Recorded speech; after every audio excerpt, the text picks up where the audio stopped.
Je n'avais pas du tout une passion pour la coiffure. J'ai pas pu aller à la licence à Ok. cause d'un événement qui a tout chamboulé dans ma vie. Pendant que j'allais en cours, il s'est fait que je me suis chopé une grossesse. J'ai voulu quand même reprendre avec les études. Étant orpheline de père, j'avais pas vraiment de soutien Ok. parental.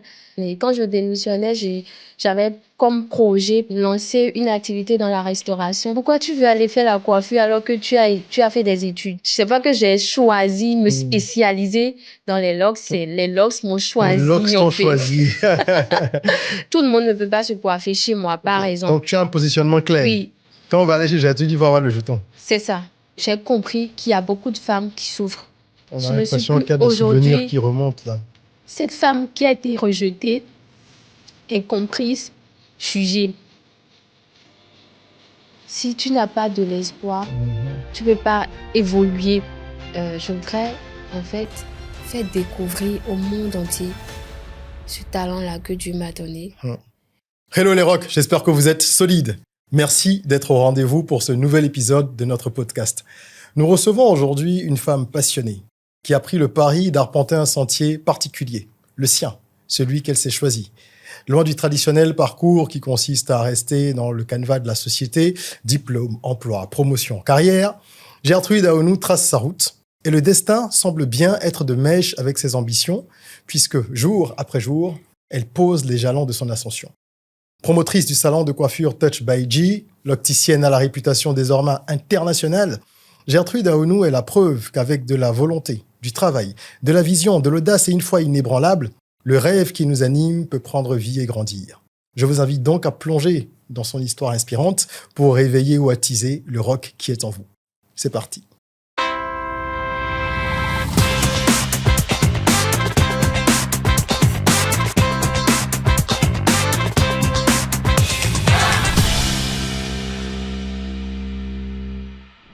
Gertrude, bonjour. Bonjour Régis, Comment te portes-tu? ça va et chez toi? Ça va très bien, merci. C'est un plaisir de te recevoir. Merci d'avoir accepté de venir partager avec nous ton histoire, partager ton parcours, tes combats, tes victoires. On va voir un peu tout ça ensemble et je suis sûr que ça inspirera plus d'une personne. Pour commencer, moi, je voudrais bien savoir un petit peu quels étaient tes projets parce qu'aujourd'hui, tu es à la tête d'un salon de coiffure. Exactement. Mais pas que. On va parler des activités annexes que tu es en train de développer autour de ta passion, qui est la coiffure donc. Mais avant d'en arriver là, il y a eu un avant Touch by G, avant l'après Touch by G ou le pendant. Effectivement. Quand tu as eu ton baccalauréat, quels étaient tes projets? Est-ce que, petite ou ado, tu avais déjà une passion pour la coiffure ou modérément ou pas du tout? Tu te destinais à faire quoi au début? Merci Régis. Alors, après le baccalauréat, comme tout nouveau bachelier, je me suis inscrite en licence et je me suis inscrite en marketing et action commerciale Ok, dans le but de devenir un agent marketeur. ok. Et je n'avais pas du tout une passion pour la coiffure. Honnêtement, je n'avais pas de passion pour la coiffure, mais par contre, j'aimais beaucoup tout ce qui était beauté. Déjà, je fus une reine de beauté, donc tout ce qui a trait à la beauté m'attirait. Donc voilà un peu. Tout ce qui tourne autour de l'esthétique, la Voilà. mode, etc. La mode, voilà. Merci de D'accord. m'avoir trouvé le mot. Je t'en prie. Donc, tu avais cet attrait-là, mais tu n'avais pas encore trouvé ta voie. Non. Donc, tu voulais être marketeur. Voilà. Tu suis des études pour ça. Oui. Tu vas jusqu'à la licence? Non, malheureusement, j'ai pas pu aller à la licence à Ok. cause d'un événement qui a tout chamboulé dans ma vie. Ok, d'accord.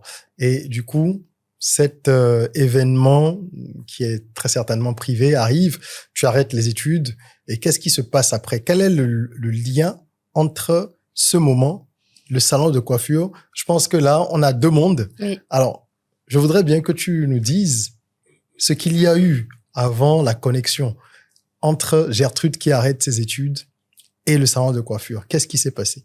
Comment t'en arrives à ouvrir ce salon? Bon, en tant que jeune étudiante, pendant que j'allais en cours, il s'est fait que je me suis chopé une grossesse, d'accord?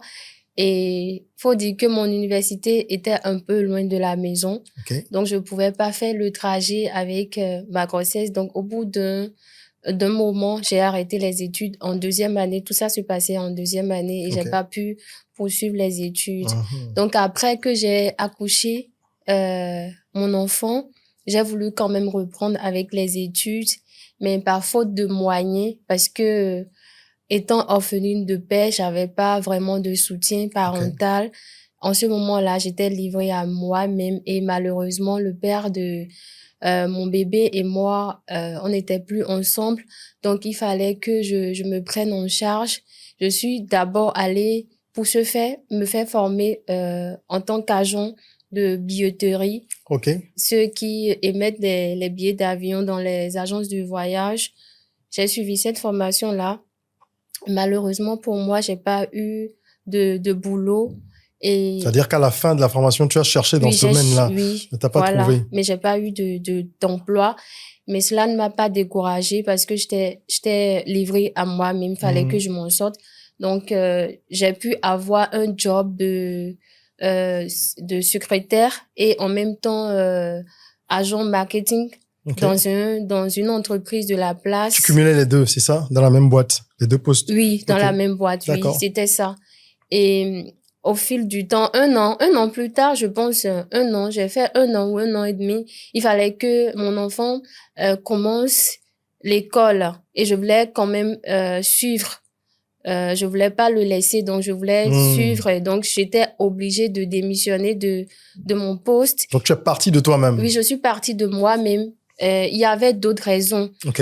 Un peu comme le salaire qui n'est pas régulier, Hmm. et on n'est pas valorisé dans le boulot, Ok. donc c'était un peu tout ça qui a fait que j'ai dû démissionner. Et quand je démissionnais, j'avais comme projet lancer une activité dans la restauration parce que je savais un peu faire la cuisine, donc je trouvais que c'était facile pour moi Ok. de faire les livraisons et tout.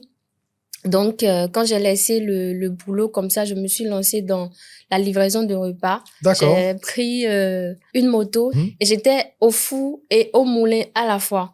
C'est-à-dire, je faisais le marché, je cuisinais et c'est moi qui livrais. Ah, tu livrais toi-même. Oui, moi-même. Tu Dans faisais le les temps, trois. oui, je faisais les Hmm. trois. Dans le temps, il n'y avait pas encore les services de livraison qu'on Ouais, a ouais. C'était pas aujourd'hui. aussi populaire. Non, c'était pas du tout populaire. Donc, je faisais tout ce tralala-là. Et dans ça, j'ai même eu à faire un choc, mais ça ne m'a pas démotivée parce que j'avais coûte envie d'atteindre les deux bouts, en fait, Ouais, ouais, ouais. et tout. Pouvoir joindre les deux bouts pour ton enfant, Joindre les surtout. deux bouts, voilà. Hmm. Pour moi et non, honnêtement, pour mon enfant, il y a pas de problème, hein. Ok. Il y a les parents Il s'en occupe. s'en occupent, Ok. mais pour moi-même, Mhm. c'était important pour moi. Donc, je me suis rendu compte que cette activité-là ne donnait pas comme il fallait. Parfois, tu prends juste que deux commandes par jour. Ok. Je me disais, mais Tu n'avais pas de flux. c'était une perte pour moi, en fait. C'était à cause de la zone. Est-ce que tu as identifié pourquoi ça n'a pas marché, cette activité, ou pas du tout? Tu t'es pas posé la question? Non, j'ai pas essayé de comprendre sûrement parce que c'est mon chemin. Il fallait que je prenne par là. C'est Et possible. Ouais. voilà. Parce que d'autres personnes prospèrent dans cette activité, Voilà. mais toi, il a fallu que tu ailles ailleurs. Voilà. Donc, quand j'ai fait cela, je me suis dit, mais tiens, comme ça ne marche pas, je vais essayer peut-être les sandwichs. Ok. C'est comme ça que j'ai démarré, j'ai reconverti. Sacré périple, hein. J'ai reconverti rapidement. D'accord. J'ai commencé par vendre du sandwich, je le faisais à 500 francs. Mhm. Et c'était moi qui prenais du pain, c'était moi encore qui faisais tout, en fait. Et la différence, c'est que cette fois-ci, je ne recevais pas de commandes. Je faisais une quantité donnée et je livrais dans les entreprises. Ok. Et à un moment donné, je me suis dit, tiens, bon, à la lui où vont les choses, je me retrouvais pas, en fait. Je me retrouvais toujours pas encore dans ce que je veux dire faisais. Financièrement ou alors au-delà de ça? Financièrement et au-delà, en fait. Je me dis, mais moi, comment ça se fait que je dois faire du sandwich, l'accrocher, prendre la moto, tout ça, c'était un peu énorme pour moi. Je ne me retrouvais pas. Tu trouvais ça trop difficile comme activité? Non, pas difficile, mais Ok. je ne me voyais pas, en fait, il y a quand le regard des gens, en fait, quand je vais dans les entreprises. Tu avais du mal à gérer le regard des gens. Oui, j'avais un peu du mal à gérer le regard des gens et j'avais de difficultés aussi à écrouler parfois parce que les gens en avaient marre de manger tout le temps du sandwich et tout. Donc, parfois, je peux quitter Calavi pour aller à Cotonou à moto juste pour livrer, tout ça. C'était un peu compliqué. C'était pénible pour toi. Franchement, c'était un peu compliqué. Et un jour, j'étais là, je me suis assise, je dis, mais si je me retrouve pas, comment je fais? Parce que moi, je suis quelqu'un, j'ai des ambitions, en fait. Je me suis dit, quand est-ce que je vais faire cette activité-là et atteindre mes objectifs? Et c'est là, un jour, j'étais là, j'ai réfléchi, je dis, tiens, étant donné que la seule chose que je sais faire le plus, c'est quand je m'habille maintenant, quand je m'habille, les gens, franchement, j'ai tellement de retours positifs, j'ai de la facilité à combiner les choses. La beauté, je me retrouve facilement. C'est ton monde. C'est mon monde. Donc, un jour, j'étais là, je dis, bon, pourquoi ne pas alors mettre en place un institut de beauté, d'accord, mais ça va être un peu différent. Cette fois, de ce qu'on a l'habitude de voir, quand tu viens chez moi, c'est-à-dire quand tu viens à l'institut, tu as la capacité de te tresser, de te coiffer, de te maquiller et même de t'habiller. Tu viens, on te fait un relooking. D'accord. Complet. C'était ton projet initial. C'était mon projet initial. D'accord. Et donc, je dis, mais si je dois créer l'institut de beauté, il va falloir que je sache aussi tresser. Parce que même si, à la base, je voulais engager des gens, et moi, je serais la gérante. C'était ça mon projet. Mais je me suis dit, je peux pas engager les gens dans ce domaine-là si moi-même j'ai pas un peu la main. Bien sûr. Donc c'est ça qui m'a amené à aller me faire former. Et avant d'aller me faire former, j'en ai parlé à un couple. Et puis, c'est eux qui m'ont encouragé à aller, que c'est une bonne idée. C'est comme ça, je suis allée. Tu t'es formée à la coiffure. Oui, je suis allée à l'apprentissage. Donc, tu es allée en apprentissage comme tout le monde. Oui, bien sûr. D'accord. Bien sûr. Après, tu n'as pas été freinée par les diplômes et tout ça. Non, pas du tout. Un bel esprit. Oui, parce que j'avais un but, j'avais une vision et je voulais, coûte que coûte, réussir à atteindre mes objectifs. Donc, c'est un peu comment je suis arrivée à la beauté, à la coiffure. C'est un peu ça. Et c'est au terme donc de la formation que tu as ouvert ton salon. C'est ça. Alors, avant qu'on ne rentre dans les détails concernant l'activité elle-même, comment ont réagi tes parents et ton entourage quand tu as parlé de coiffure? Parce que tout à l'heure, tu as parlé du regard des gens qui a été un peu difficile pour toi dans certaines conditions. Ça peut se comprendre. Nous avons chacun un mental différent et puis les épreuves nous affectent différemment. Oui, c'est ça. Tu as eu l'honnêteté de reconnaître que tu ne supportais plus cette activité, tu es passé à autre chose. Mais la coiffure, ça peut surprendre aussi l'entourage. Parce qu'on se dit, on entend souvent ce genre de commentaires. Parfois, les gens eux-mêmes sont motivés, sont prêts à aller. Et finalement, c'est l'entourage qui leur dit, non, mais tu vas quand même pas faire ça. Est-ce que tu as eu des retours de ce genre de la part de ton entourage? Bon, quand j'ai voulu me lancer, j'ai eu quelques personnes qui m'ont découragée. Dans l'entourage proche? Oui, dans mon entourage très proche, je vais dire. Qui m'ont dit, mais je sais pas pourquoi tu veux aller faire la coiffure alors que tu as fait des études. Voilà. Pourquoi tu veux aller faire la coiffure? C'est notre mentalité. C'était ça, en fait. Mais, j'avais aussi il y avait des gens qui me disaient ça, mais j'avais également des personnes positives. Des soutiens, Voilà, des soutiens. Des parents qui me disaient, OK, si c'est ce que tu veux, vas-y, lance-toi. Et puis c'est comme ça, je suis allée finalement, en apprentissage. D'accord. Voilà, il y a pas eu trop de friction quand tu as décidé de le faire malgré les avis contradictoires de certains. Non. Ça a été quand même géré. Non, parce que moi, en fait, eux, ils ne connaissaient pas moi ma vision. Pour eux, peut-être c'est juste une simple coiffeuse. Mais moi, je voyais au-delà de ce que eux ils pensaient dans leur tête. Donc voilà. Donc tu es allé au bout de ta formation. Alors, tu voyais au-delà de ce que les autres pensaient. C'est ce qu'on appelle la vision. Et je serais curieux justement d'en savoir davantage. On va en parler un peu. Ta vision justement. Qu'est-ce que tu avais en tête? Est-ce que dès le départ, tu voulais te spécialiser dans les locks? Parce que c'est avec toi d'ailleurs que j'ai appris le terme, je ne connaissais pas. Et c'est quoi? C'est un spécialiste en locks, c'est une technicienne en locks, c'est ça? Tu me diras un peu plus ce que c'est tout à l'heure, mais est-ce qu'au départ, c'était déjà ta vision ou cette spécialisation-là est venue par la suite? Ok. C'était pas ma vision quand j'étais allée en apprentissage. OK. Moi, j'étais allée en apprentissage pour Mhm. apprendre la coiffure. OK. De façon Donc, générale, quoi. Voilà, de OK. façon générale. Et il s'est fait que mon formateur, c'est un monsieur expert aussi dans le domaine des locks. D'accord. Il a les locks, il porte les locks sur la tête depuis des années. Et dans son salon, on réalise des locks. Il fait partie des premières personnes à commencer les locks au Bénin. OK. Donc, quand je me suis inscrite chez lui, c'est là que j'ai découvert, en fait, les locks. OK. Et tout a commencé par là. D'accord. Donc, c'est pendant l'apprentissage que tu commences à apprivoiser un petit peu ce domaine-là. Pendant l'apprentissage et après que j'ai ouvert le salon, Mhm. la demande qui Hmm. a tourné autour. D'accord. Donc, si je comprends bien, c'est le marché qui t'a guidé. C'est ça.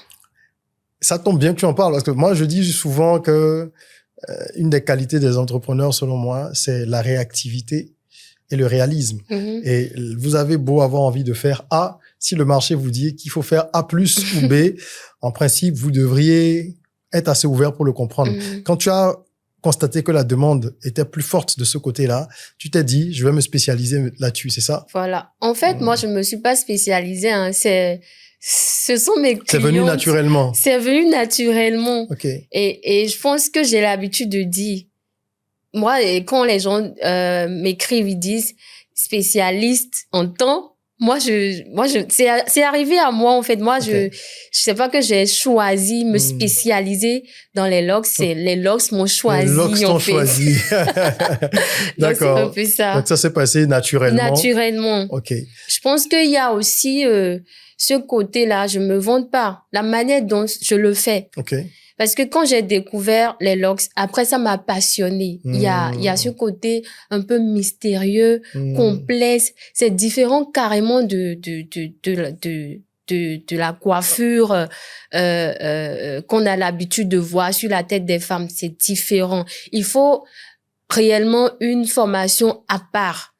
Et c'est pour ça on dit, même si tu es coiffeuse, tu peux pas réaliser les locks si tu n'apprends pas, en fait. Tu vas juste essayer de camoufler quelque chose, de bricoler quelque chose sur la tête des gens. Mais en fait, c'est pas ça. Il faut prendre une formation spéciale dans le domaine. Oui, c'est ça. Donc, tu es en train de m'expliquer et de nous expliquer, parce que je suis sûr que beaucoup sont surpris aussi, que les locks, c'est une discipline à part. Oui, c'est ça. D'accord. C'est une discipline, une sous-discipline de la coiffure. Voilà, exactement. C'est pour ça que je donne... Bon, on en viendra. Bien sûr, tu donnes des formations, on va en parler tout à l'heure, parce que ça, c'est un volet complémentaire qui s'est greffé il y a pas longtemps à tes activités.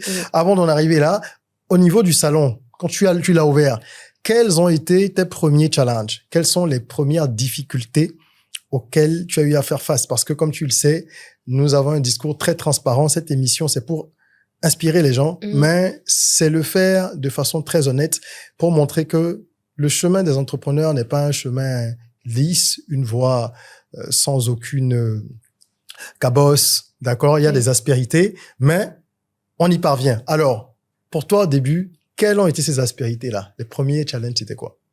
Déjà, quand j'avais fini ma formation, j'avais hâte d'ouvrir mon salon. Okay. Et il faut pas oublier la vision. La vision, c'était faire un institut de beauté. Oui, à la base. Oui. À la base.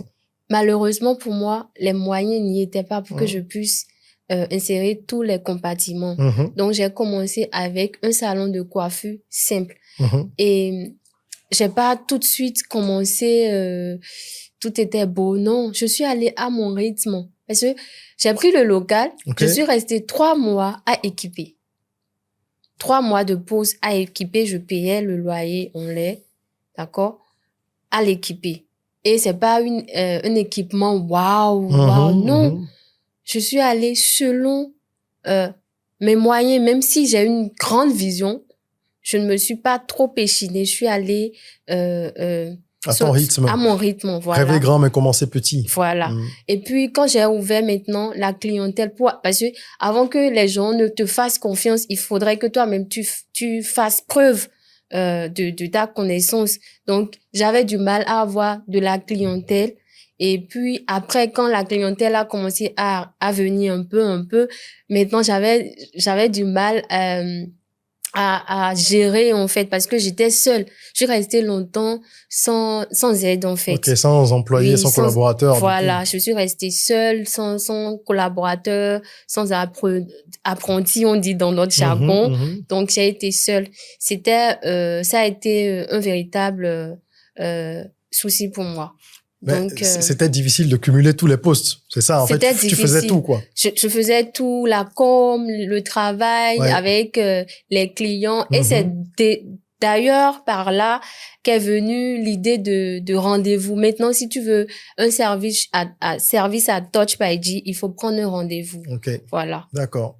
Mais le parcours que tu as eu au début, là, en tout cas, la difficulté à devoir tout gérer, elle est commune à beaucoup d'entrepreneurs qui démarrent de zéro.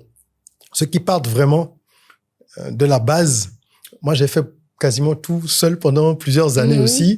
Les gens ne le savent pas parce que après, quand tu es plus exposé, on te voit avec plein d'employés, etc. Moi, j'ai des collaborateurs qui m'ont même dit, des employés à moi qui m'ont dit un jour, je montais sur une moto de livraison, ils m'ont dit que je vais tomber, qu'est-ce que moi, je sais conduire une moto. Alors, j'ai regardé, j'ai rigolé parce que moi, j'ai pris ZEM avant d'avoir une moto, avant d'avoir une voiture, etc. Et c'est important qu'on parle de ces choses-là, que les gens comprennent qu'il n'y a pas de génération spontanée, il n'y a pas de succès spontané. Enfin, il y en a quelques-uns peut-être, mais généralement, si vous creusez bien les histoires, parfois les gens cachent un peu, mais il y a des souches, des souches de galère. Et donc, tu as eu cette difficulté-là au début, ça t'a forgé. En progressant, tu commences à avoir quelques clients. Comment est-ce que tu gères, je reviens là-dessus, le regard des gens? Parce que tu as parlé du regard des gens quand tu étais dans l'activité de livraison, de sandwich et tout ça. Qui te dérangeait? Te voilà dans une profession qui, elle aussi, n'est pas toujours elle n'est pas non plus toujours vue d'un bon œil. Oui. Est-ce que tu as, en tout cas dans nos environnements, est-ce que tu as fait les frais des préjugés liés à cette profession? Est-ce que tu as vécu des situations difficiles par rapport à ça? Parce que parfois on dit, les coiffeuses, c'est ceci, les coiffeuses, elles font ça, etc. Est-ce que ce sont des choses qui t'ont touché à travers des expériences personnelles? En tout cas, personnellement, je vais pas dire que les préjugés m'ont atteint. Ok. Déjà, j'ai jamais rencontré quelqu'un qui m'a dit, écoute, tu es une coiffeuse, comment je vais le dire, tu es une coiffeuse, donc le métier que tu mènes n'est pas noble. Okay. Petits en pensent, mais ils ne le disent pas. Moi, ils ne le disent pas. Mais est-ce que tu l'as perçu indirectement ou pas? Oui, je l'ai perçu dans l'attitude de certaines personnes. Ils ne disent pas, mais moi, je le sais, en fait, parce qu'ils se disent qu'ils sont peut-être supérieurs. Il y a je sais pas. Étant donné que je suis une coiffeuse, ils se disent qu'ils sont supérieurs vis-à-vis de moi parce que c'est pas un métier peut-être noble à leurs yeux. Mais moi je ne regarde pas ça. Et surtout, la différence qu'il y a entre moi et les simples coiffeuses est que moi, j'ai quand même fait mon parcours.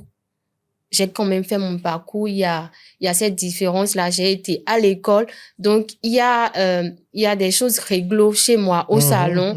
Il y a, comment je vais dire, surtout par rapport au coût. Tout le monde ne peut pas se coiffer chez moi, par exemple. Donc, tu as un positionnement clair. Oui. Quand on va aller chez J'ai tu dis, il faut avoir le jeton. C'est ça. Ok, d'accord. Vous avez entendu. Non, mais c'est un choix. C'est-à-dire, tu t'es positionné. En fait, et puis, ça a été un frein pour moi. Mais moi, je suis restée focus dessus. Bien sûr. Parce que les gens viennent dire, on fait les nattes peut-être à 500 à côté. Et moi, je dis 1000 francs, 2000. En fait, c'est ton positionnement. Elle ne comprenait pas. Je dis, moi, c'est comme ça chez moi. Bien sûr. Ceux qui peuvent vont venir. Moi, ça ne me dérangeait pas de rester sans clients. Donc, je me suis imposée comme ça depuis le début. Ok.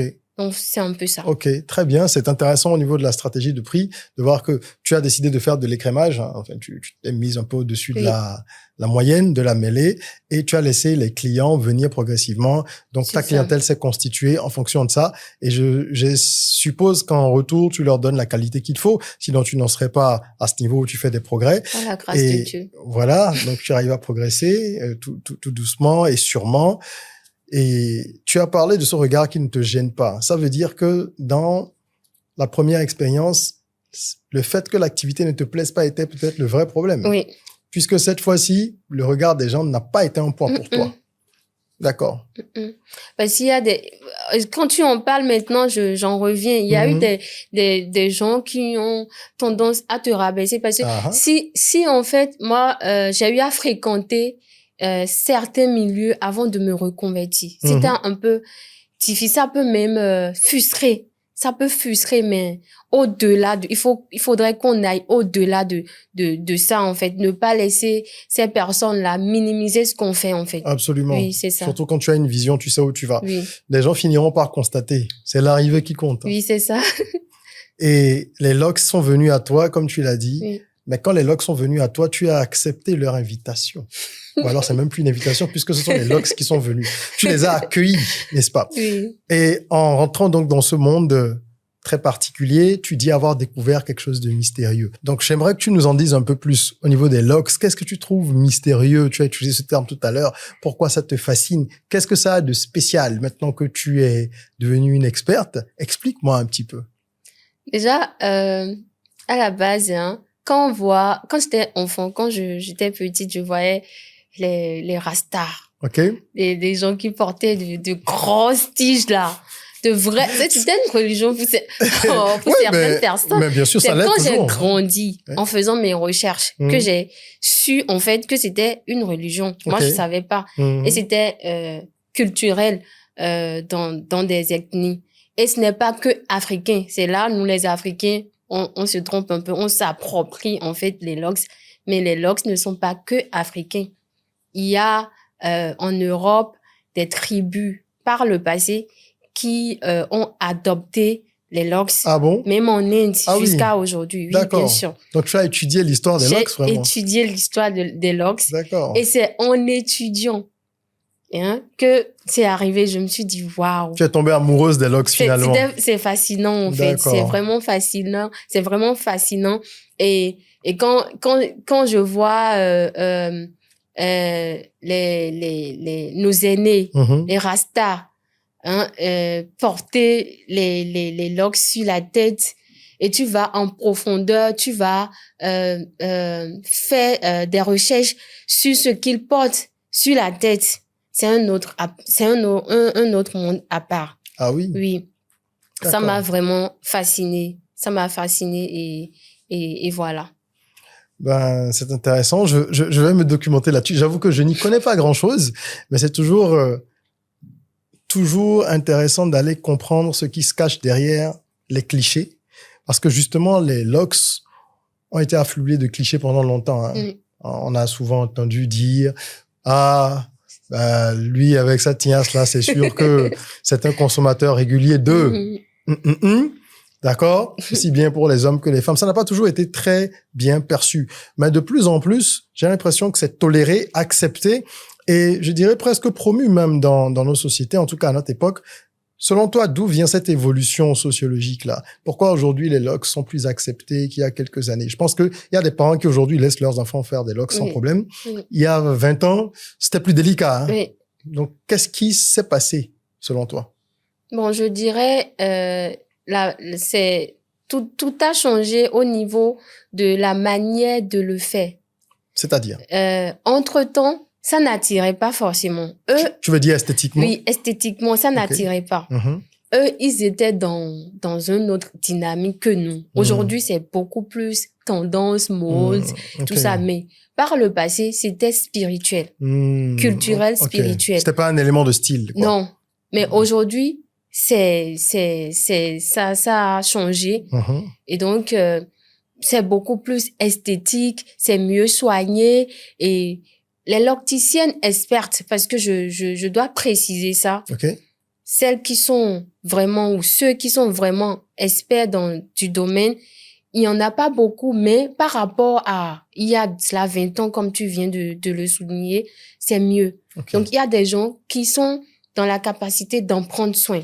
Et quand tu vois, ça peut attirer. Ok, Et puis, d'accord. l'autre chose qui est cachée, c'est que aujourd'hui, beaucoup de femmes africaines ont compris la gravité des défrisants. C'est-à-dire les produits que nous mettons sur nos cheveux afro pour les défriser, pour faciliter le démêlage, tout ça. Elles ont compris que c'était pas bien pour leur santé. Ok. Donc, il y a beaucoup de femmes qui se sont reconverties au naturel. Elles ne mettent plus les défrisants sur leurs cheveux et préfèrent garder leurs cheveux naturels. Donc, on est à l'ère du nappy. Voilà, donc c'est ce que j'allais te demander. C'est cette tendance nappy là qui favorise Voilà. aussi l'adoption des locks. C'est ça. Okay. C'est ça, parce que elles ont un peu de difficulté quand même à entretenir les cheveux naturels. C'est pas évident. Je vais pas dire c'est pas évident. C'est un peu compliqué d'entretenir les cheveux naturels. Ça, il faut le dire. C'est plus coûteux, c'est ça? Non seulement c'est coûteux, c'est douloureux. C'est un peu douloureux. Nos cheveux sont un peu récalcitrants, franchement. Donc, il faut des produits vraiment de qualité. Les produits nappy sont un peu chers aussi. Oui, puisque c'est des produits naturels. Et ça nécessite du temps. C'est comme manger bio, quoi. Voilà. Ça coûte plus cher. C'est paradoxal, mais aujourd'hui, manger une pomme qui tombe de l'arbre, c'est plus cher qu'une pomme qui a été modifiée. Voilà. Donc, c'est un peu ça. Et pour, en fait, atténuer ce côté-là, pour ne plus avoir mal, quand on manie les cheveux, tout ça, elles préfèrent loxer leurs cheveux. Au lieu d'aller défriser, elles préfèrent carrément faire un départ de loxer leurs cheveux et adopter ce style-là. Et aussi, l'autre point est que c'est original, en fait. Je viens de dire tout à l'heure que nous, les Africains, on s'est approprié les locks, alors que ça devrait pas. C'est un truc qui est un peu partout. Ça, c'est dans beaucoup de tribus. Voilà, c'est universel. Mais les Africains se sont appropriés parce que le type de cheveux que nous avons est comment je vais dire, mieux adapté, voilà. C'est adapté aux locks. Donc, voilà. Je suis en train d'essayer de me convertir. Non, je te charrie. Je te charrie, non, mais c'est parce que tu en parles avec beaucoup de passion et ça se voit que tu aimes ce que tu fais, que tu prends beaucoup de plaisir à développer cette activité, à te former, à continuer à te former. Aujourd'hui, tu es experte locticienne, c'est ça?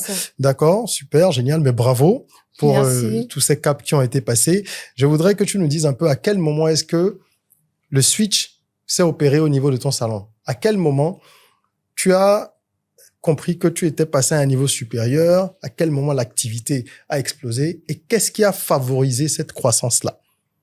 Parce que le salon d'il y a quelques années n'est plus le salon d'aujourd'hui. Il y a toujours un petit switch, un tournant, n'est-ce pas? C'était quoi pour toi, ce tournant? Bon, il faut dire que ça a commencé... Je vais encore aller sur le côté clientèle. Ça a commencé là. Les retours. Les recommandations. C'est surtout ça. Et après, maintenant, j'ai commencé avec mes formations. Je me suis dit, waouh, si je peux faire ça, c'est énorme. Et maintenant, pour couronner tout, on a changé de local. Donc, voilà. D'accord, très bien. Bah, c'est intéressant ce que tu dis. Tu parles de recommandations. C'est un point que les gens négligent beaucoup et c'est intéressant que tu en parles, que tu le soulignes, parce que il est prouvé que la recommandation, la preuve sociale, c'est un des leviers les plus puissants pour tout business. Même si vous avez un business en ligne, vous voyez tout le temps des gens mettre les témoignages des clients, etc. Et dans la vie, dans le monde physique, c'est pareil. Quelqu'un qui te recommande, c'est la meilleure publicité possible. Donc, s'il y a eu recommandation, c'est parce que tu faisais de la qualité. Certainement, bien sûr, je suppose, sinon tu n'aurais pas été recommandé. Et donc, tu as pu bénéficier donc de ce levier-là pour agrandir ton activité. Et le changement de local. Donc, tu as quand même travaillé sur plusieurs aspects. Changement de local, on est sur du marketing. Tu as gardé tes prix, tu es resté sur ton positionnement, ça a commencé à payer. Et les formations que tu as déployées, on va en parler un petit peu. Tu as décidé de mettre en place des cursus de formation pour les locks. ça a commencé au Bénin, ton pays, Oui. et tu as commencé à pouvoir aller un peu à droite, à gauche. Dans plusieurs pays, tu vas nous en parler. Cette nouvelle aventure, elle a démarré depuis quand et est-ce que ça n'empiète pas sur l'activité du salon? Parce qu'on a besoin de se diversifier en tant qu'entrepreneur pour avoir plus de sources de revenus, mais parfois, il y a des questions d'équilibre à trouver. Comment tu fais? Ça a commencé, je dis toujours la clientèle. OK, C'est mon expérience. d'accord. Alors, chaque fois j'ai des retours. Ah, j'ai été dans ce salon-là, ils n'ont pas réussi. Mhm. Je n'aime pas, ils ont cassé mes cheveux aussi, mes cheveux ont ça. Donc, j'ai quelques clientes qui me proposaient en fait de former des gens. OK. Que c'est pas normal parce que moi je suis à Calavi, je suis basée à Calavi et j'ai des clientes à Porto Novo, Ah oui, quand à même. Boïcon, Paracou. Je vous assure. Attends, tu as des clientes qui quittent Paracou pour venir faire c'est leur... pas spécialement celles Ok. qui quittent Paracou là. Oui, C'est elles quand elles viennent voir leur famille, OK. elles viennent Mais au elles salon. programment... Voilà les programmes. Et celles qui qu'elles sont à doivent Porto-Novo, elles viennent spécialement pour Elles ça. viennent spécialement pour On ça. est quand même en train de Boycon, parler de 1 heure, même 2 heures. Dassa. Elles quittent Dassa pour venir. Oui. Tu dois avoir des mains très spéciales ou une technique particulière. Je sais pas. D'accord, oui. Donc là, tu as compris que tu avais quelque chose en Mhm. plus. OK. Donc, c'est elle, en fait, qui me proposait de former des gens. Pourquoi ne D'accord. pas former? Sinon, à la base, la formation, honnêtement, c'était pas inclus dans mon business. Tu n'as pas parlé de ça au début, évidemment. Voilà. Effectivement. Donc, Ah ouais. c'est elles qui m'ont proposé de Mmh. former quelques personnes parce qu'elles en avaient marre que Mmh. leurs cheveux soient saccagés tout le temps, si le mot existe, bien sûr. Et elles m'ont proposé cela. Et j'ai lancé sur Calavi et Cotonou. La Et ça, c'est formation. les formations. Ok. Ça s'est passé dans notre local Ok. à Calavi. OK. Ça s'est bien passé. Et en fait, ce qui m'a encore le plus amené à continuer, c'est que j'ai compris qu'il y a beaucoup de femmes qui souffrent. Parce que quand elles viennent vers moi, il y a certaines qui souffrent et qui parlent. J'ai compris qu'il y a des femmes qui n'ont pas eu la chance d'apprendre un métier. Pratique, quoi. Pratique. Ou peut-être qui n'ont pas eu la chance aussi d'étudier quelque chose ou qui ont été bloqués. Un peu comme, en fait, je me voyais un peu en elle, en fait. Je me disais, si moi aussi, je n'avais pas, j'avais abandonné, peut-être que je serais dans leur cas. D'accord. D'accord? Donc, elle se confiait à moi. J'ai vu que la demande y est. Il faut que j'aide ces gens-là. Parce que les logs n'ont pas forcément besoin des années d'apprentissage. Non. C'est quelque chose qui est là. On te donne. Si tu es vraiment passionné, tu peux réaliser. Et commencer à générer des revenus. Et commencer à générer OK. des revenus. Donc, moi, je voulais aider ces femmes-là, en fait. C'est ça qui m'a le plus motivée encore. Donc, en fait, là, il y a une vraie mission. Oui. Et je comprends pourquoi tu mènes de l'énergie dedans, parce que moi, j'ai vu un peu sur les réseaux sociaux, on va en reparler tout à l'heure, j'ai vu un peu sur les réseaux sociaux, dans tes communications, que tu organisais des formations. C'est là que j'ai su que tu avais rajouté ce volet-là à tes activités. Et je pense que quand on sert, ce n'est même pas moi seul qui pense, c'est connu et admis, quand on fait quelque chose, on pose des actes pour apporter une solution, mais vraiment servir les autres, on est toujours récompensé. Et je comprends pourquoi tes formations marchent, parce que moi, j'avais vu quelques retours intéressants. Et c'est ça qui t'a permis d'aller à l'international, parce que maintenant, tu vas à l'inter. Comment tu as commencé à faire des formations à Dakar? Je crois que tu es allé à Libreville aussi. Okay. Comment ça s'est passé? Bon, un jour, j'étais en live sur TikTok. Ah, les réseaux sociaux, tu aimes beaucoup ça, on va en reparler tout à l'heure. Et il y a je dis collaborateur parce qu'aujourd'hui, on est collaborateur. D'accord. Quand il m'avait contacté, moi, je le connaissais pas. C'est un entrepreneur. Il a son salon de dread et de coiffure aussi à Lomé. Il m'a invité. Il m'a dit, tiens, je voudrais que tu viennes à Lomé former des gens. D'accord. Et c'est comme ça, il m'a invité là-bas. J'étais allée d'abord faire une inspection et ensuite, j'étais repartie. Et c'est là j'ai commencé. Je me suis dit, tiens, mais si je peux aller à Lomé, je peux aller à temps, je peux aller à temps. Tu as vu la fenêtre d'opportunité. Voilà. C'est là, tout a commencé. J'ai commencé avec, j'ai dit taxi. Je suis allée en taxi et ensuite Libreville en avion. Tout doucement, Tout bien doucement. sûr. Oui. Et Dakar. Tout doucement. Voilà. Dakar, à c'était déjà vers la fin de l'année. Et puis, ça va continuer. Ça va continuer. Ben, je te souhaite d'aller partout dans le monde, Merci. d'aller porter le message des LOX, puisque c'est Amen. un message qui te parle aujourd'hui oui. et qui te touche et que oui. c'est ta passion. Je souhaite d'y aller. Et justement, par rapport au salon, comment tu arrives à gérer ça? Pendant tes absences, tu as formé du personnel qui prend la relève convenablement, ou est-ce que tes clientes sont satisfaites quand ce n'est pas Gertrude même qui les coiffe? Comment tu gères ça? Parce qu'on sait que ce sont des aspects qui sont difficiles, hein. Oui, très. Et surtout qu'il y a une relation parfois un peu personnelle. Même les hommes avec un coiffeur, parfois, c'est une question d'habitude, en fait. Comment tu gères ça? Bon, quand je partais, déjà, j'avais informé ma clientèle. OK. Et en fait, le problème, c'est quoi? C'est vrai que quand tu n'es pas présente, elles ne sont pas totalement rassurées. Mais parfois, je suis là. Moi, je ne travaille pas, hein. Ce sont mes apprenants qui travaillent. Donc, il n'y a pas trop de différence que je sois là ou pas. Le truc, c'est comme ça dans la tête des clients. C'est psychologique, en fait. Ils se disent, tu n'es pas là parce qu'en fait, quand on voit le patron ou la patronne, on est rassuré. Ce sont des freins dans nos environnements. Parfois, même pour une tâche simple, même dans le domaine des services. Moi, ça m'arrive encore parfois. Le client veut te voir. Il veut te voir pour échanger. Vous avez déjà conclu un deal et tout ça. Pour l'exécution, il sait que ce sont tes collaborateurs qui vont le faire. Mais non, il veut quand même savoir, il est pas là, Régis. Je crois qu'il y a un confort psychologique à se dire, la personne en qui j'ai confiance est dans les parages. Donc, ça, tu essaies de manager. En fait. Tu les gères. Au fait, pour venir au salon aussi, il faut prendre par mois. Pour le rendez-vous. Pour le rendez-vous. Oui. Du coup, je sais les clients qui viennent et j'essaie de les convaincre quand je ne suis pas là. Et puis, ils savent un peu, puisqu'ils me suivent, ils savent un peu mes programmes. Donc, tu les as pas abandonnés, tu n'es pas allé vadrouiller. Voilà, ils savent. Donc, quand ils m'écrivent comme ça, c'est à moi de les rassurer.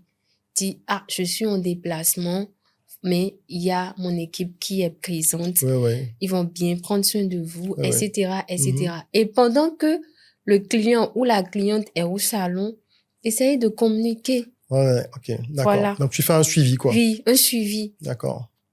Tu as parlé de suivi. Maintenant, après, s'il y a quelqu'un qui voudrait forcément que je sois là, ben la personne attend. Bien sûr que tu rentres. Oui. OK. C'est ça. D'accord. Belle stratégie. Et maintenir la communication, c'est ce qui te permet de pouvoir rassurer tes clients. Je pense que tu as trouvé quand même l'équilibre, c'est-à-dire que tu leur montres que tu es bien là. C'est pas que la communication est rompue. Non. Tu échanges avec les clients et tu les confies. Très bien. Et puis, j'ai donné la main. C'est vrai que ça ne peut pas forcément être comme moi, mais le temps que je revienne, je pense qu'ils peuvent gérer. Ils peuvent faire le travail convenablement. Oui. OK. Et lorsque tu parlais des réseaux sociaux qui t'ont ouvert la porte vers les formations, ça nous rappelle que les réseaux sociaux sont puissants, que ce sont de puissants leviers, que ce n'est pas uniquement pour se distraire. Moi, je m'égosille, je le répète tout le temps. C'est aussi pour faire du business, pour ceux qui savent utiliser les réseaux sociaux. Et je voudrais te demander, au-delà de ça, si ça joue un autre rôle pour toi dans ton business, parce que je sais que tu es très présente sur les réseaux sociaux. Enfin, je sais pas si c'est toujours le cas, mais je crois qu'à une époque, tu étais assez présente. Je voyais des stories ou des statuts et tout. C'est un outil de communication. Est-ce que tu es toujours aussi présente là-dessus? Et qu'est-ce que ça t'apporte au-delà de la visibilité, comme on dit? Les réseaux sociaux me permettent en fait de faire connaître mon savoir-faire au monde entier. J'ai déjà eu des clients du Canada, de la France. J'ai même une cliente, c'est sa fille. Elle est à Londres. C'est elle qui m'a recommandé à sa maman. Donc, les réseaux sociaux m'ont ouvert m'ont offert beaucoup d'opportunités, en fait. Donc, par cet outil-là, je peux faire connaître mon savoir-faire. Oui. Et comme tu le disais, c'est vrai que j'étais hyper active par le passé sur les réseaux sociaux. mais c'était plus le côté distraction. Mais j'ai su rapidement me saisir quand j'ai commencé par travailler. Donc, c'est devenu beaucoup plus professionnel que distraction. Ok, donc les contenus que tu postes aujourd'hui sont beaucoup plus en lien avec le travail. C'était pas vraiment le cas avant. Non, c'était pas vraiment le cas avant. D'accord, ok, d'accord, ok. Moi, je voyais passer, je regardais pas forcément toujours, mais je me disais, elle est très présente. Est-ce que c'est pour le salon? Puisque je connaissais l'histoire au début. Je savais que tu avais lancé une activité et tout ça. Et comme je suis un grand observateur de tout ce qui concerne l'entrepreneuriat. Depuis 2019, je me rappelle avoir participé à une de tes masterclass. C'est vrai. En 2019. Donc, oui. Et c'est après ça, justement, 2019, que j'ai suivi. Oui. C'est ça. J'ai suivi et j'ai vu que tu posais les jalons et je regardais de loin, mais avec beaucoup de fierté parce que je me disais, voilà une jeune femme que j'ai vue à une de nos journées de formation et qui est en train d'avancer. Donc forcément, ça fait plaisir parce que ce qu'on veut, c'est justement que tous ceux qui ont des ambitions parviennent à les matérialiser et à s'accrocher malgré les difficultés. Tu le fais très bien, je t'encourage à poursuivre ainsi et à ouvrir plein de salons de luxe partout dans le monde. Partout dans le monde. Merci. On va parler un peu des difficultés.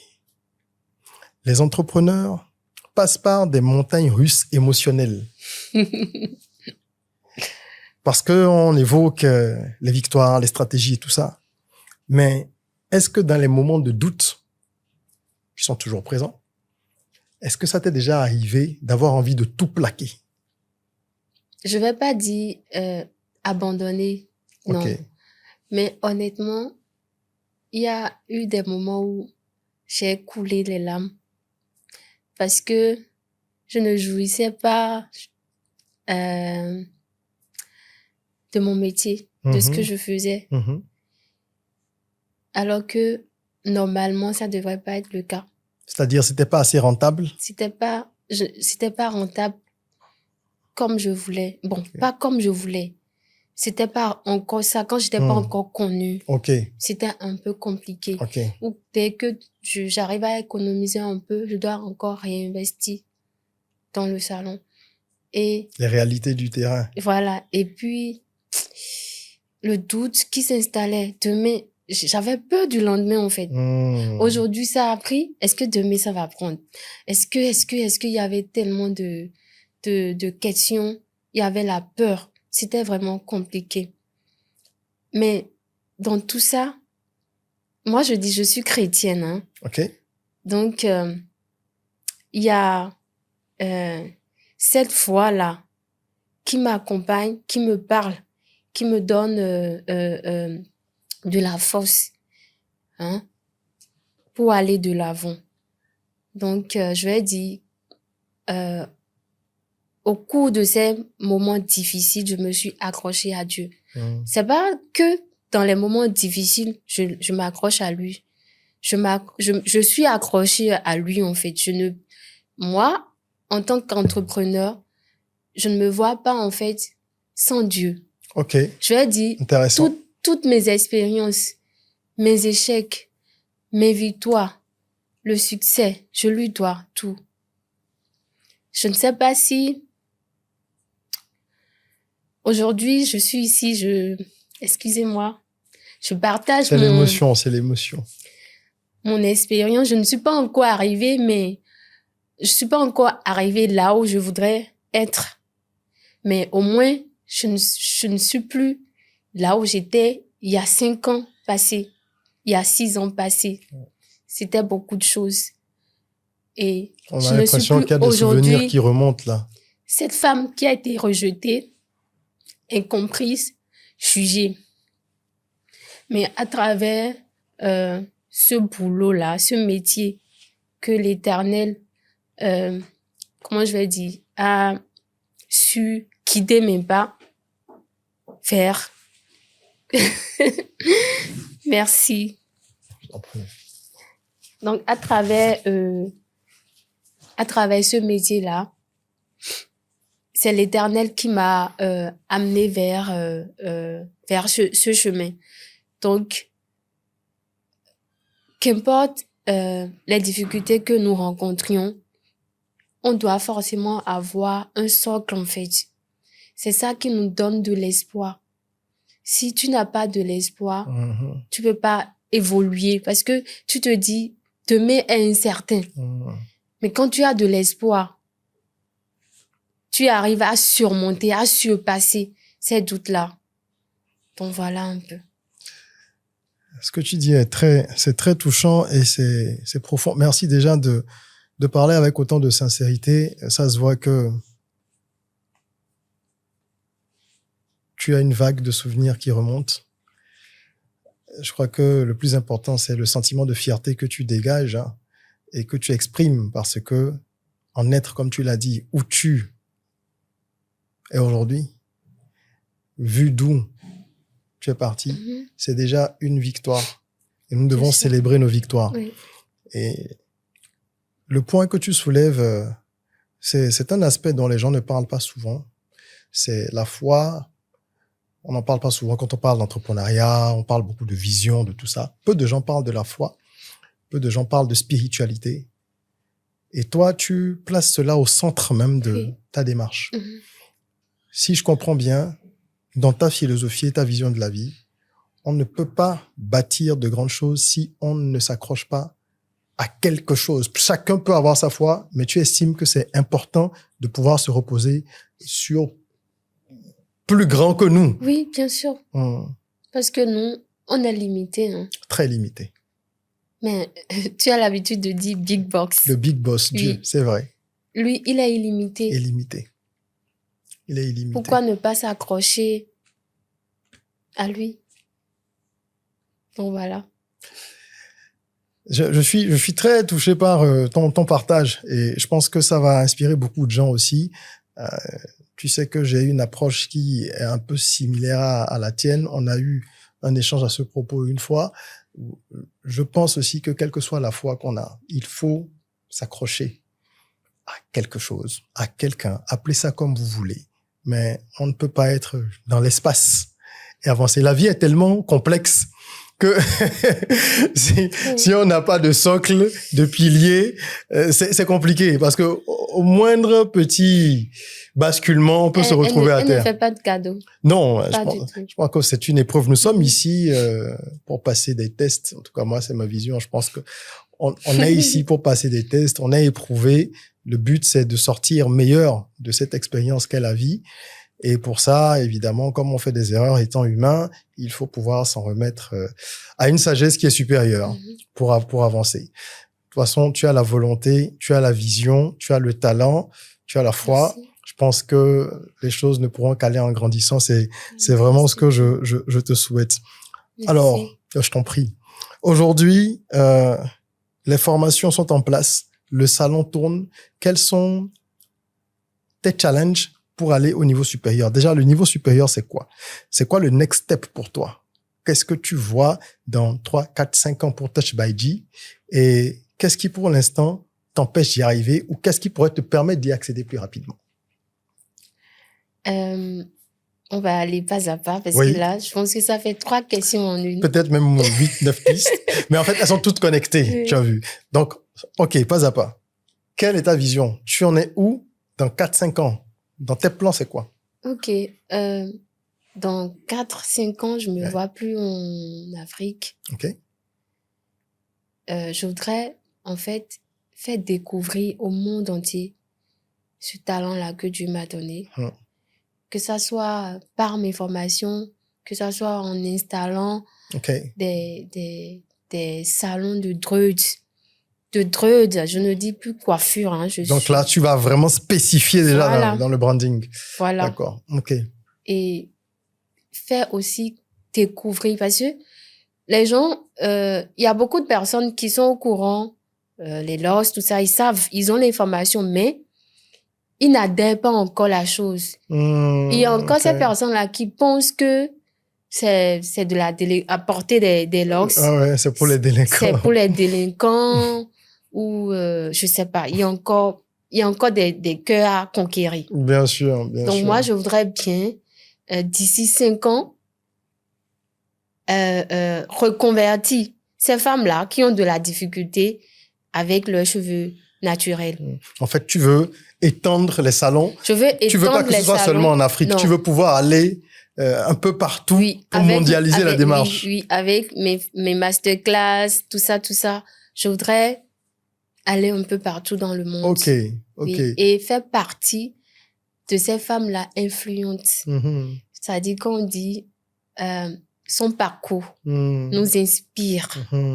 Je voudrais ça. Ben, écoute, je pense que ton parcours a commencé déjà à marquer un petit peu les pas. On voit bien que ce que tu as réalisé jusque-là, encore une fois, en partant du point d'origine, c'est déjà louable. Oui. Et tu as encore le champ pour continuer. Donc ça, c'est la vision. Et comment tu comptes y parvenir? Quels sont les blocages tu penses qu'il peut y avoir? Comment tu comptes les contourner? Là, je parle de stratégie.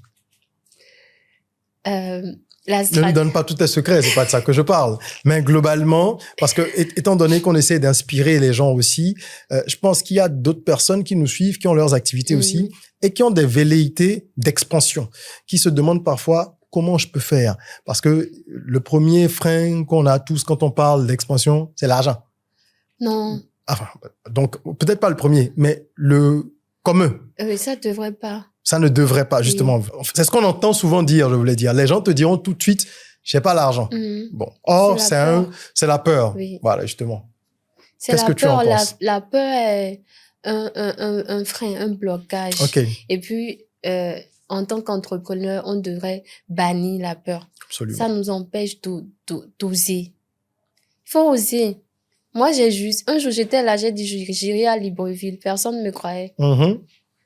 Et puis, ça a été fait rapidement, en fait. Sans même que je ne connaisse quelqu'un. Personne là-bas. C'est quand j'ai envisagé que Dieu a... Ça, c'est l'audace. C'est le haut de rock, ça. Voilà, c'est quand j'ai envisagé. Et j'ai même acheté mon billet. Hein. C'est fou, je suis terrible. Je suis terrible. C'était pareil pour Dakar aussi. Mais ce que tu dis, en fait, moi, c'est ça m'inspire beaucoup. J'ai un ami, il regardera peut-être cette vidéo, Alex Balogun, que certains connaissent, qui est coach, conférencier aussi, et qui a pas mal d'activités. Un jour, on parlait, Alex m'a raconté comment est-ce que, lors de ses premiers voyages hors du Bénin, il y a plusieurs années, hein, maintenant il va partout, mais comment au début, il a pris des risques, mais des risques fous. Fou pour des gens qui n'auraient pas la même vision. Et si tu n'es pas prêt, parce qu'il le dit lui-même, il dit, si tu n'es pas prêt à montrer à Dieu ce que toi tu es prêt à sacrifier, comment tu veux qu'il te donne davantage? Tu peux pas garder tous tes acquis et vouloir plus. Il faut sacrifier quelque chose. Donc, tu es de ces personnes-là. Ben, ravi, hein. Je pense qu'on est dans le même club parce que moi, je suis un peu fou aussi. Faut oser. Il faut prendre des risques. Il faut prendre des risques. Oui, c'est ça. Il faut prendre des risques. Et donc, toi, ton frein aujourd'hui, c'est pas l'argent. Est-ce que c'est autre chose? C'est pas la peur, c'est quoi? Ou tu n'as pas de frein? Je pense pas, hein. OK. Ah, c'est intéressant, ça. Je pense pas, le côté, bon, mon partenaire, il n'est pas comme ça. Que je dise qu'il pourrait être un frein parce que c'est pas tous les hommes qui laissent quand même leur femme parcourir le monde. C'est vrai. Et tout. Mon partenaire, la seule personne qui pourrait être un frein, c'est mon partenaire. Or, s'il accepte, si tu n'as pas peur et que tu n'as pas d'autre... Il adhère, en fait. OK, d'accord. Il n'y a pas de problème. En fait, tu as tous les leviers aujourd'hui pour passer au next step. Oui. Très bien. Et c'est en travaillant, bien sûr. Bien évidemment, bien sûr. Non, ça, je ne l'évoque même plus parce que c'est la base. Si vous ne faites pas de la qualité, tout le reste, ça va être surfait, artificiel ou usurpé. C'est pas ton cas. Tu as des retours clients qui sont bons. Donc, je pense que tu as fait tes preuves et tes projets futurs pour développer ton activité sont donc en bonne voie. Par la grâce de Dieu. Oui, on ne peut que leur souhaiter de continuer sur ce chemin-là. Et comme tu l'as dit, la peur est à bannir.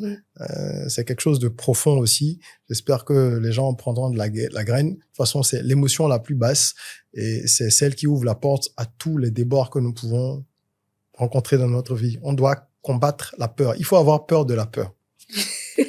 Ah, il faut avoir peur de la Vraiment, peur. Ouais, il faut avoir peur de vraiment. la peur. Et tu fais bien de le souligner.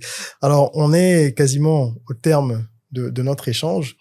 Je voudrais déjà te demander si tu recommencerais, si c'était à refaire, si tout ce parcours était à refaire, est-ce que tu le referais en choisissant toujours ce chemin?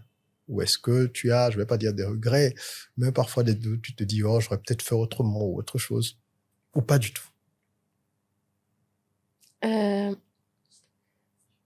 en fait, je me dis, hein, tant que je me plais dans un domaine donné, il n'y a pas que je réussisse. OK.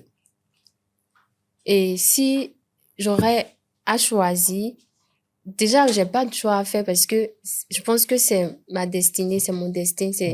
Et puis, je vous ai dit, je suis très croyante. Si j'ai parcouru, j'ai fait ce chemin-là, c'est parce que ça devrait être comme, ça doit être comme ça. Mhm. Donc, je n'ai pas de choix à faire. Mhm. D'accord. Tout ce qui m'est arrivé m'a forgé, Mhm. a fait de moi la femme que je suis aujourd'hui. Donc, j'ai pas de choix à faire. Salon ou formation? Si demain, pour une raison ou une autre, tu es obligé de choisir. Salon ou formation? Je choisirais la formation. Si tu dois choisir entre salon et formation, tu Oui. choisirais la formation. Oui. OK. Pourquoi? Parce que Je- c'est plus rentable? Je le dis comme ça, je ne sais même pas si c'est le cas. C'est une façon de te poser la question indirectement. Non, c'est pas forcément le côté, le volet rentabilité. OK. Le salon, ça, c'est un peu trop stressant comparé à En formation. formation. OK. C'est un peu trop stressant. Et puis, les formations, c'est bien parce que tu donnes quand même du savoir-faire. Tu partages ton savoir-faire. Il y a forcément des gens qui ont besoin de travailler. Et toi, tu viens quand même leur donner ce savoir-faire-là pour qu'ils s'en sortent. L'aspect social te motive. Voilà, l'aspect social. Hein, et puis, ça me permet aussi de découvrir. Moi, j'aime découvrir. Donc, parce que tu voyages. Tu voyages, tu découvres des gens, tout ça.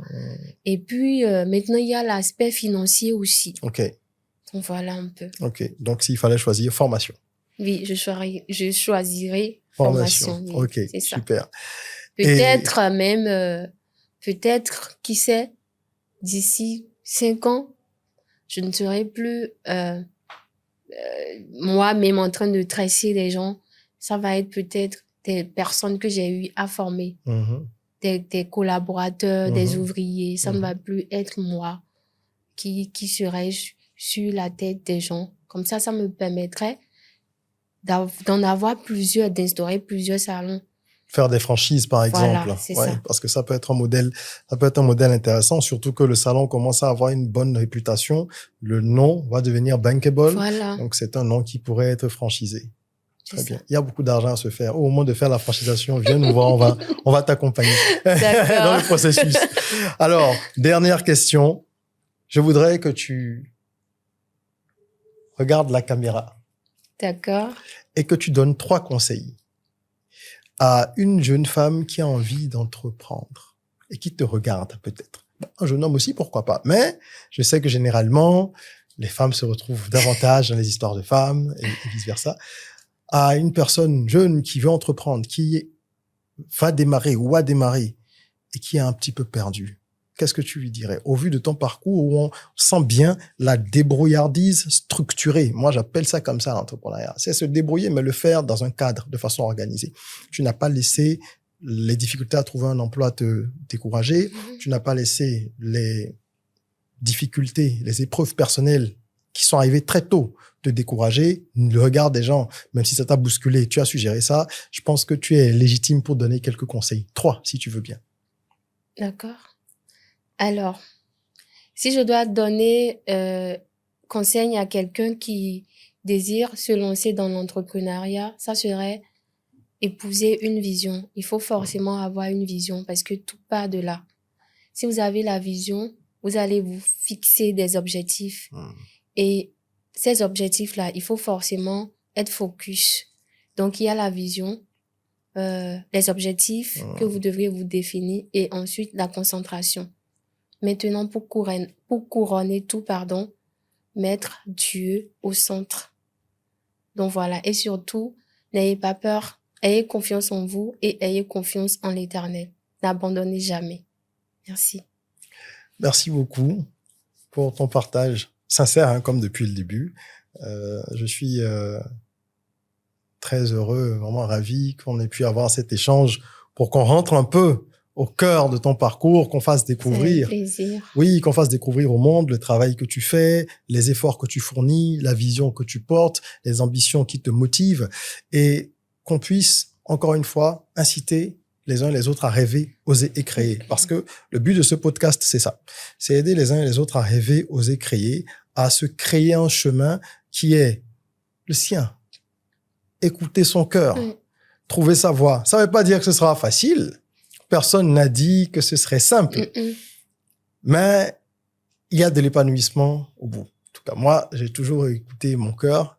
Et la plupart des gens que je reçois ici, c'est pareil. Ce sont des gens qui ont des histoires assez bouleversantes aussi. Et je crois qu'on a le devoir de transmettre ce message au monde. Parce qu'on vit à une époque où les gens pensent que tout devrait être facile. Tout devrait être instantané. Que tout leur est dû. Et que c'est toujours la faute aux autres. Quand c'est pas la famille qui me soutient pas, c'est le gouvernement, c'est ceci, c'est ça. Moi, je vois beaucoup, les jeunes râlent énormément aujourd'hui. Bon, je pense que les jeunes ont toujours râlé. C'est normal. Parce que grandir, c'est jamais facile, devenir adulte. Mais aujourd'hui, il y a cette tendance à se plaindre de tout sans vouloir fournir suffisamment d'efforts et sans être patient. Donc, le message que nous passons à travers ce podcast, ce n'est pas simplement un message d'espoir pour dire « Soyez forts, croyez en Dieu ». Non, on le dit en mettant en avant des exemples palpables, des parcours concrets comme le tien. Et je te remercie encore une fois d'être venu ici nous conter cette belle histoire. C'était avec plaisir. Merci beaucoup. Je te souhaite encore plein de bonnes choses. Merci. Merci à vous également de nous avoir suivis. Et en attendant qu'on se retrouve pour un nouveau numéro, n'oubliez pas, prenez soin de vous, de votre corps, mais aussi surtout de votre mind. Rêvons, osons, créons. Soyons rock.